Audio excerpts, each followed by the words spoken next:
Hello, gorgeous women. Hello. I am super excited to be here again. And we have a very hot topic today, which I am so excited about. And we could actually talk about this forever. This comes from the questions that you ladies have sent me, and I'm just gonna name the first name. Yeah, hot topic today. I also wanna wait for all of you ladies to join. Hello.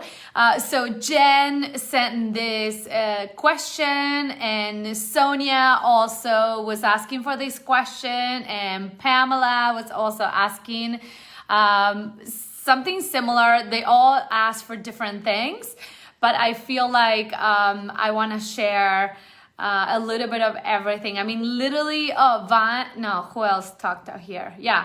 I feel like we could talk about this for days. It's such a hot topic, isn't it? How to stay true to our feminine and trust our feminine in our relationships with men. Huge, right? So hello, everyone, whoever is here, say hello. So I'm going to read what she asked, and I feel like it's gonna set the tone for then talking about the rest. Sounds good? She says, okay, so there's two different things that she wanted to ask. Number one, she understands that the feminine does not chase. Rather, she attracts and allows, etc. Letting the men lead in order to receive, right? This is what I talk about it in Tango. Listen up.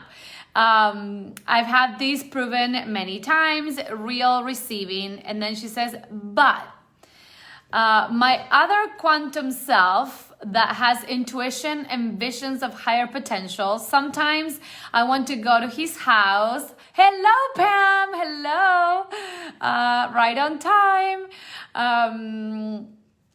So my other quantum self has intuition and visions of higher potential. Sometimes I want to go to his house without invite because it's the bold thing to do. Or show up at a place because it is the bold and fearless thing to do. But in the feminine guidebooks, she says, which are right on half the time, they say it's a no-no. Never show up uninvited or make the first bolder moves, etc. What about if you feel the universe is testing you, per se, to see your bravery or boldness, but it may be seen as chasing? This is really good. It seems like a dichotomy or two different paths. So I really love, Jen. I love this topic, and I love that you brought up a question because, okay, here's the thing. I feel like a lot of us are in our heads more often than not, right? Yeah, I love the likes and the hearts. Thank you, everyone. So say hello. And let's see. I want to hear how this topic feels to you because this is for all of us.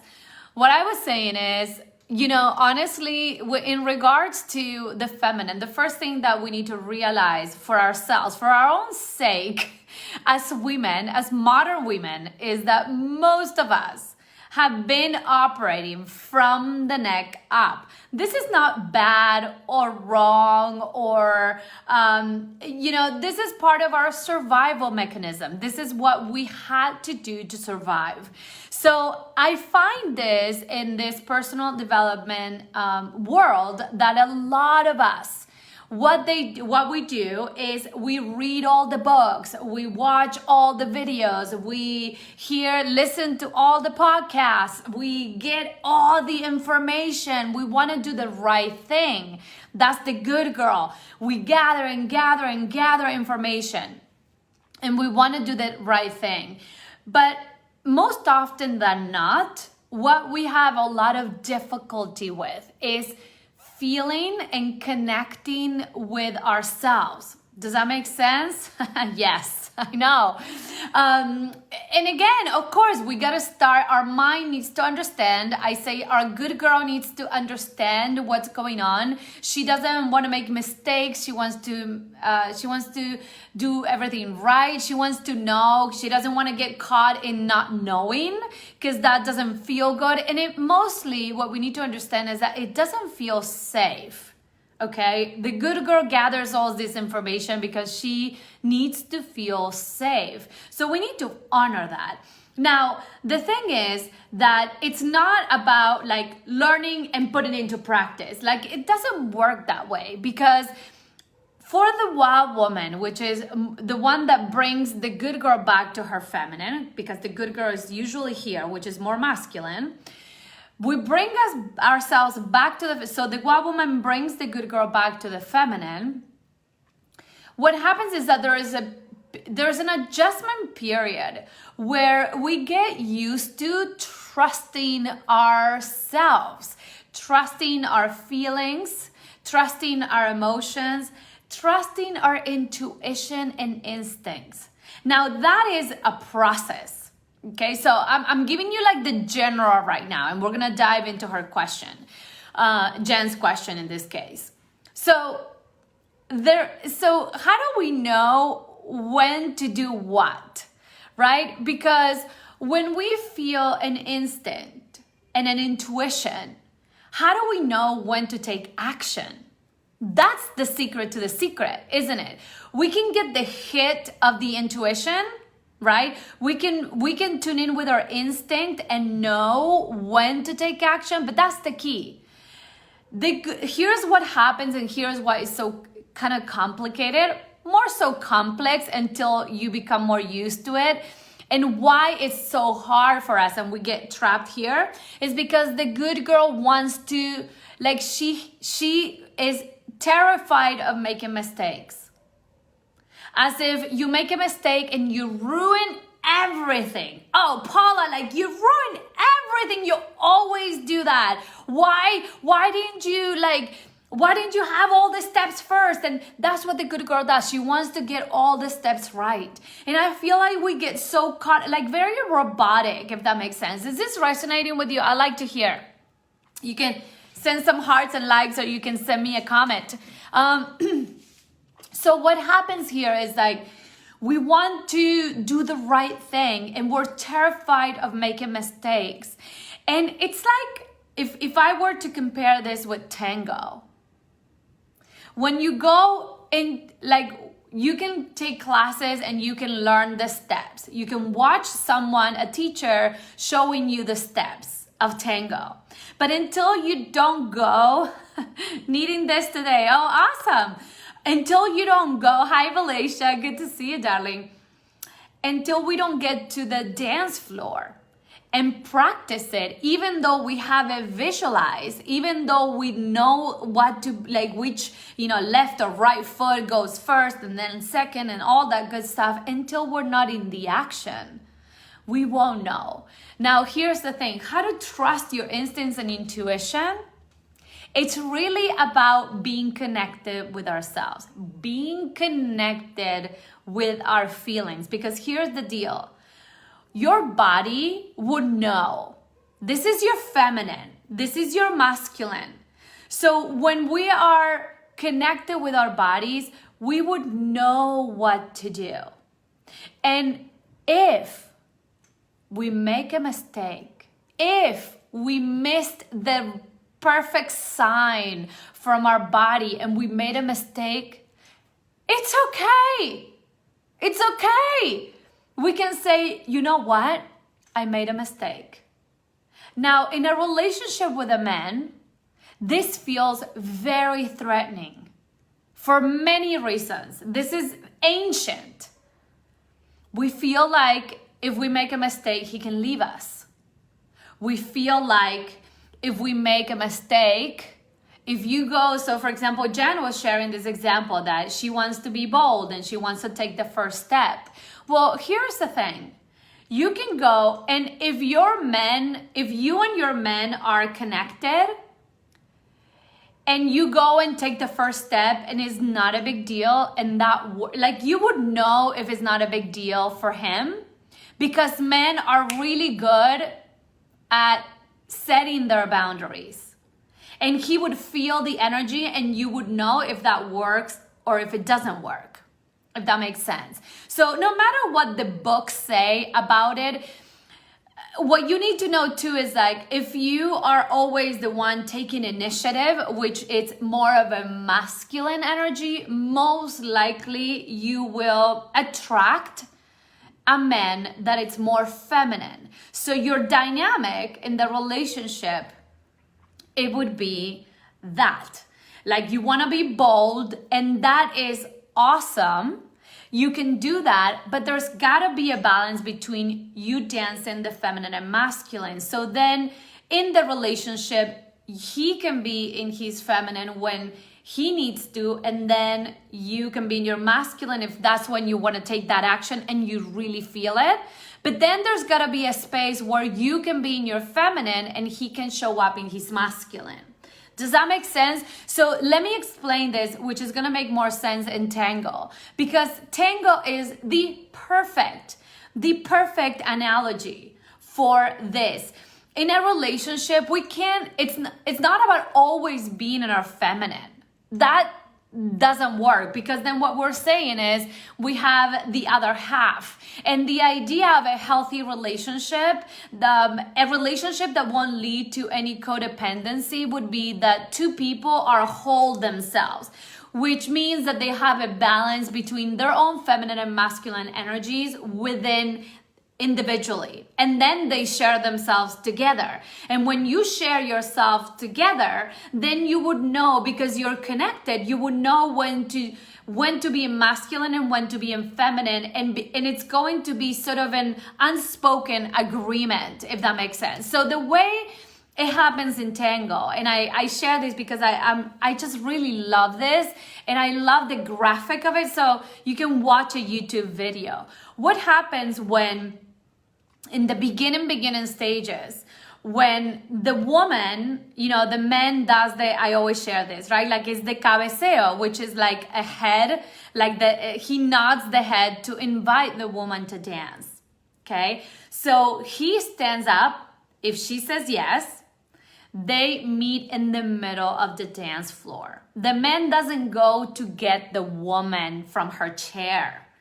The woman meets the man in the middle, and right there and then they're showing this, both of them are empowered. Okay, she doesn't need to be rescued, and he doesn't need to be the one, the Prince Charming. Okay, he feels an attraction, because when they're sitting, how does a man know that the woman is available? It's because she's open and she is looking. She's not on her phone, and she's not like, drinking and looking down. She is open. The way a woman shows that she's interested is because she's looking, and she is, she's kind of scanning too. Does that make sense? So that's what happens in the milongas in general. That's how a man knows that she is available. So once he nods and he jumps on, and she says yes, she gets up from the chair and walks to the middle of the dance floor. So now they meet through the embrace, okay? And now in the embrace, this is the beauty of this, again, this feminine and masculine dance.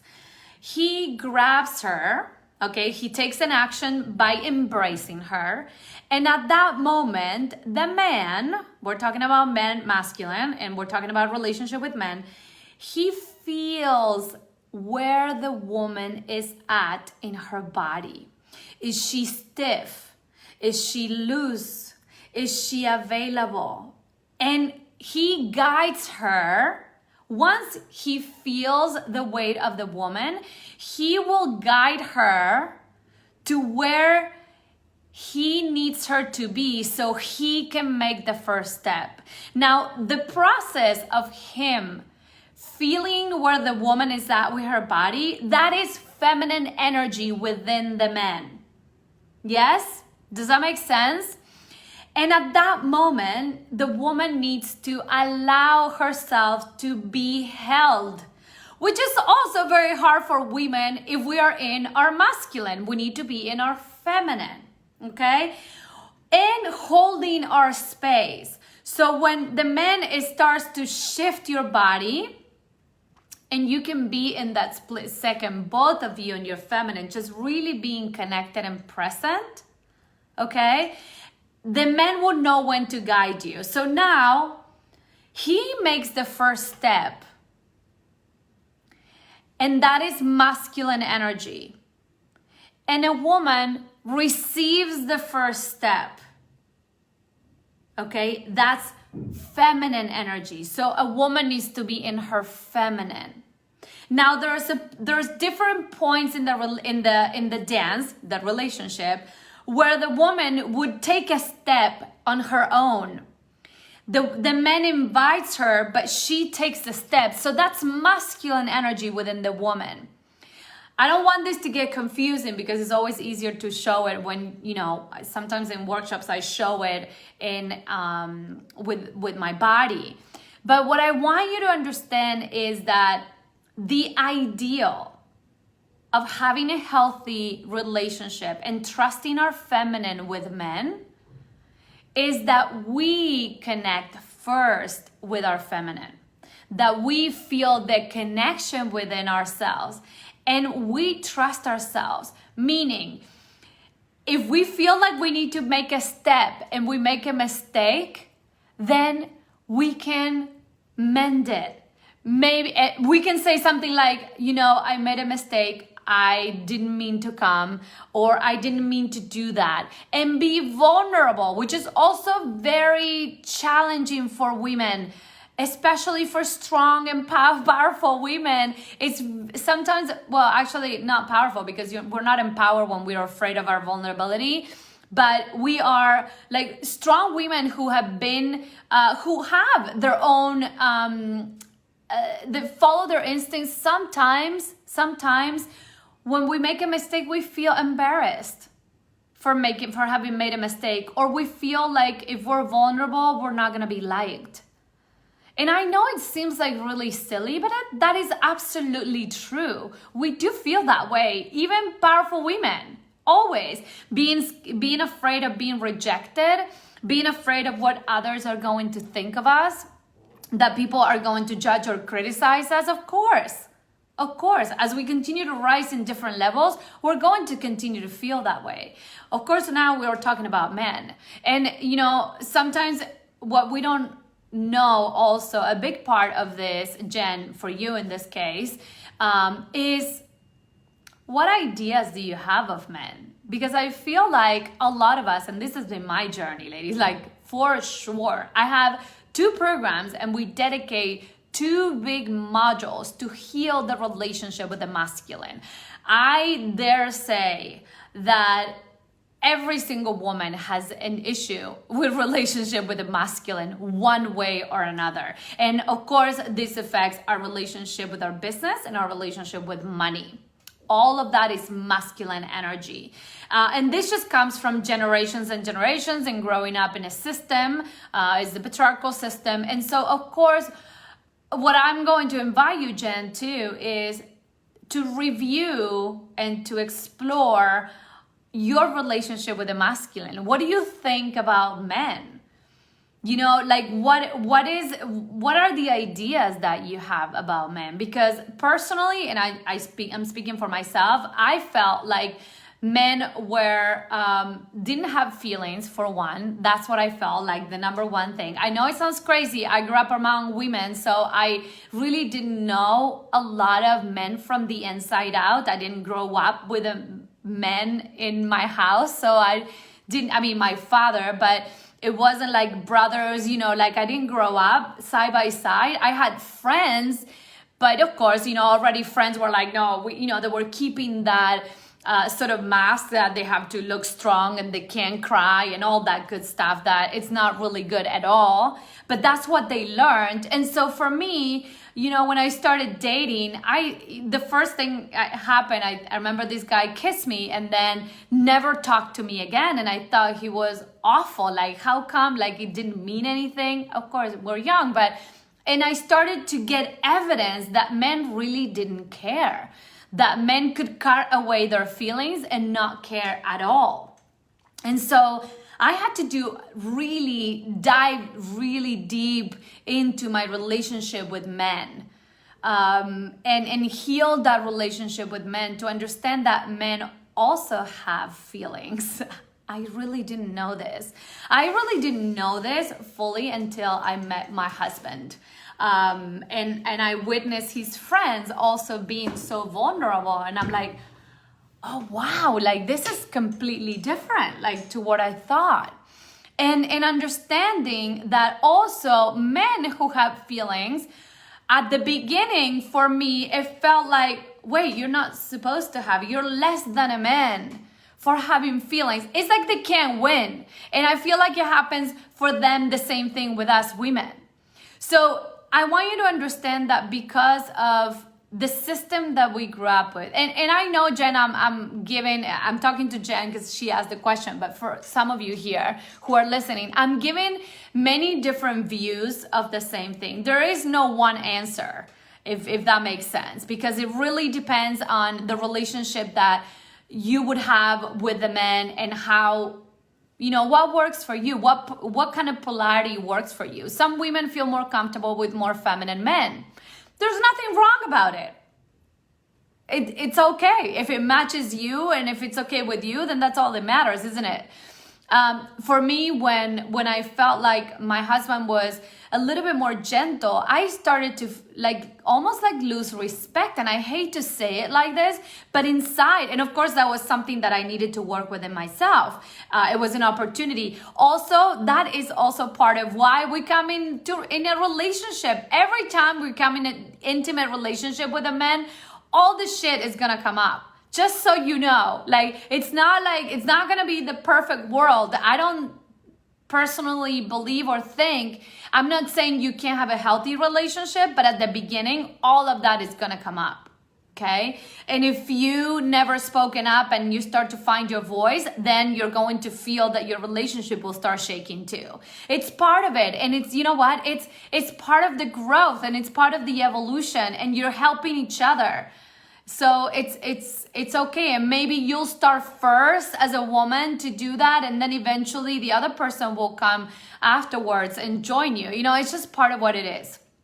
But what I wanted to say is healing our own relationship with our own masculine, not just so much the masculine. Like when I started to have all those feelings, it was about me healing my own relationship with men.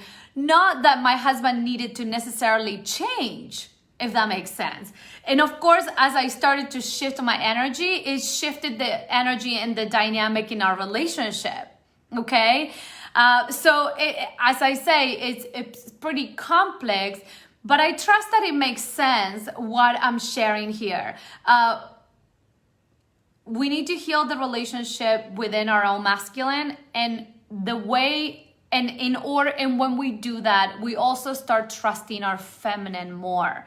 Because the messages that we received about being a woman and being feminine come from this system, cultural system, that we learned that women we needed to keep ourselves, shut, keep our mouth shut, look pretty, don't take our place in the world, stay in our corner, wait for permission, wait for our turn. Women were weak, submissive, passive, and even though in modern age, right now, you are a strong woman because you forged yourself in the world, I'm gonna tell you that it's still somewhere within you. That was passed on from generations and generations. So if you're doubting yourself in your feminine, it's because two main things. One, you need to revisit your relationship with your feminine and what you learned about the feminine. I do that in all of my courses, okay? My programs, that's what we do. We dive deeper into really getting to the bottom, to the carrot, if you will. And the other thing that it's imperative to do is to heal the relationship with the masculine. Because you might be seeing the men that you have in front of you with your eyes, with the eyes of what you learned about men, and you're not really being able to see the men that's in front of you.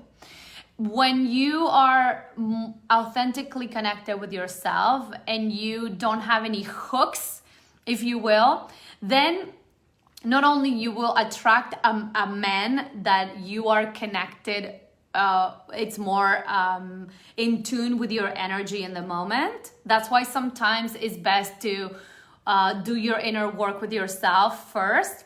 Not necessarily, I have some women, and I also personally did it with my husband, but of course, there's many different things that happen along the way. But if you're single, for example, or you're starting to date, it's a good opportunity to use that time to be with yourself and to do the inner work within yourself, and to focus on those two main things.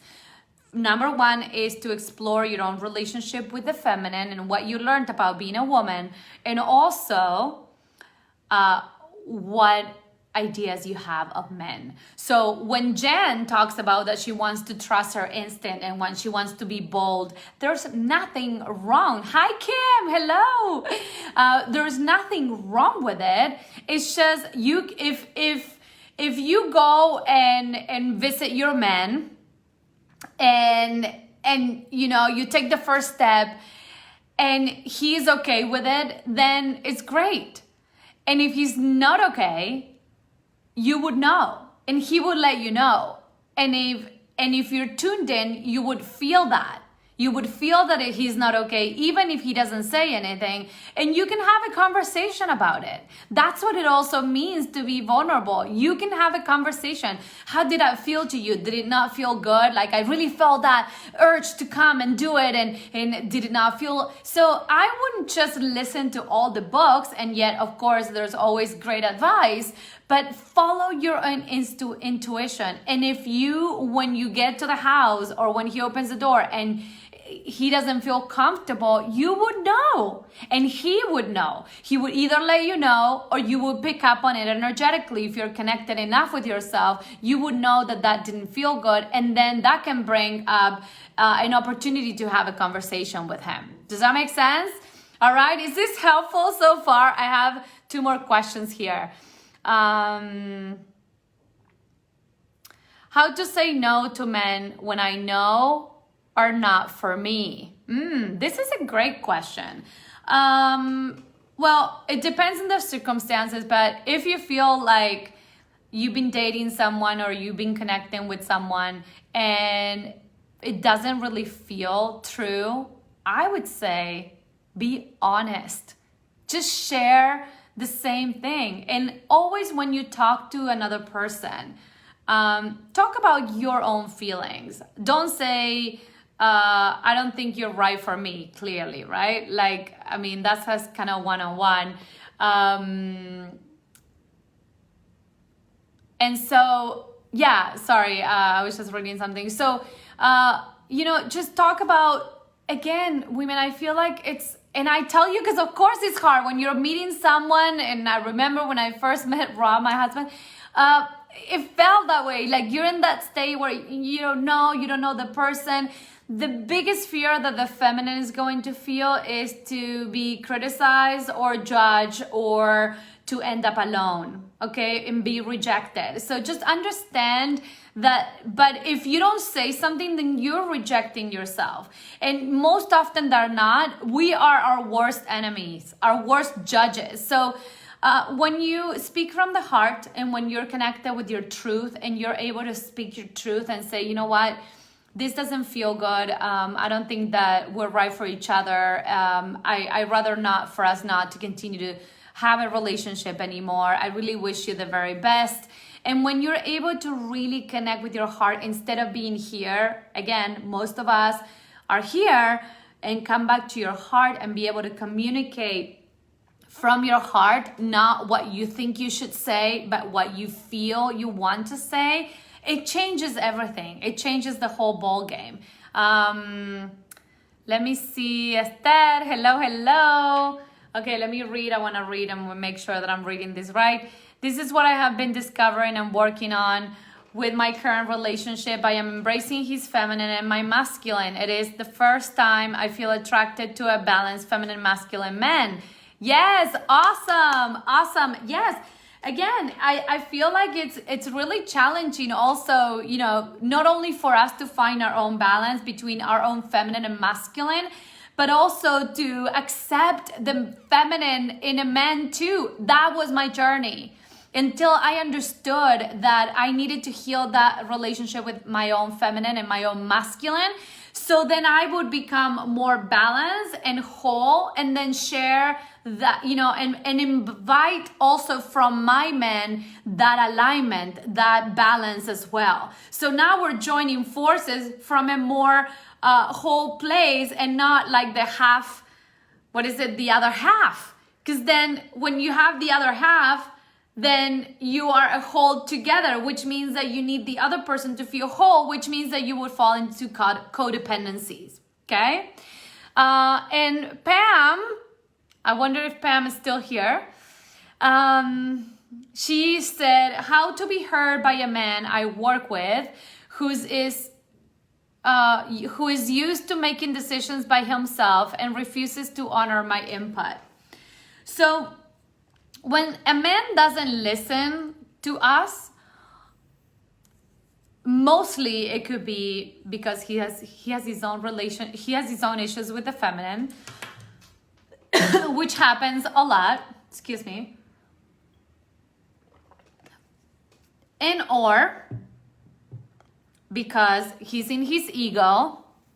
And so what I would invite Pam in this case is for you to find a time where it is my journey too. It is amazing. It feels just the right person. I'm so happy, Esther. I'm so excited. It's beautiful. Yeah, it's beautiful. Very happy for you. For Pam, what I was saying is, you know, it's just really powerful to find. I feel like the key of an empowered woman is to know when to speak. Again, in order to get what we want, right? Like if we want to get what we want, we can speak up at any time. There's no ceiling to that. But if we really want to get what we want, and we want to make the best of a situation with a person, in this case with a man, we need to find the times that are good to find. And I feel like something that's really beautiful about our feminine nature is that we can pause, which is what the Wild Woman is really good about, pausing and finding and feeling the right moment to bring something up. Sometimes we can also, in our feminine, we can express something from a place of not like guilting anyone or showing our disappointment, but just sharing our point of view and leaving it. What I've realized more and more about men is that when we plant the seed, men like to make decisions on their own. They don't like to be told what to do. They don't like to be corrected either, and they don't like to be criticized. It's the worst thing that we can do. So when we point something out, if we want to get the best of a man, this is just a male nature. Best is to find a way to do it in a loving, feminine, open way, and always allowing them to have their own experience with it. Just so plant the seed to share what we feel is true for us from a place of empowerment, not from a place of victim or not from a place of bitch, which we know it doesn't work, and then revisit the subject. Also for us is to explore how do I feel about being heard in my feminine? Is there anything that we need to revisit there? That if you feel that he's not hearing you, is there a part of you that still feels that you're not worthy of being heard? So that's something that you can do within yourself to shift your energy, because when we shift the energy, then we are able to show up and open doors energetically more than having to say so much. And that's the power of the wild woman as well. All right, so I feel, Pam, that I know you wrote a long thing, so I'm not going to read it all. And I know there was a specific situation. Please let me know if I answer your question. And if I didn't, I'll be happy to expand on that. But remember, this is such a hot topic. It really is. And there's so many pieces to that. I talk like I do like 4-hour workshops around this, because there's so many tiny little things. I really would love to hear how this resonated with you. If you have any further questions that are very specific to what I shared today, please let me know in the comments. I'd love to hear from you. This is again a topic that all of us, we need to continue to revisit, because imagine this comes from our lineage. This has been happening from generations and generations. Oh yes, okay, good, Pam. Did it feel good? Yeah, and of course, also, Pam, now that you're coming up, also reviewing the relationship with men, the men module that we did on our Wild Woman program. So, that's also part of it, but I know you were working on it. I love to hear how this felt for you. If you have any more questions, please leave me a comment, and let's continue exploring this, healing our own relationship with the feminine, healing our own relationship with the masculine. Yes, of course. And how,